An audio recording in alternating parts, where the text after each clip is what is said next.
Salam Media Sriwijaya. Frederick Kiran merupakan cucu Presiden Soekarno dari istri kelima, Ratna Sari Dewi Soekarno, perempuan asal Jepang yang sebelumnya bernama Naoko Nemoto.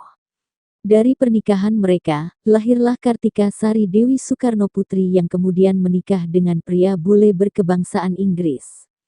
Kartika Sari Dewi pun kini memiliki seorang putra tampan yang sudah remaja dan diberi nama Frederick Kiran Seegers.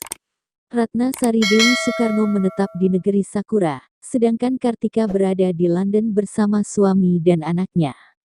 Lahir di 2006 silam, Frederick Kiran kini sudah menginjak usia 16 tahun.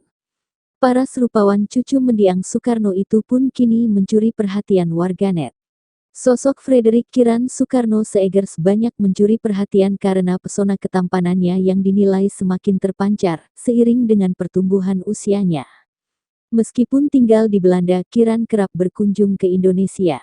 Ia sering diajak oleh sang ibu untuk menjadi relawan di Yayasan Kartika Soekarno Foundation yang didirikannya. Olahraga menjadi hobi Kiran. Melalui unggahan sang ibu, Kiran pernah menempati podium pertama di ajang pertandingan ski di Belanda.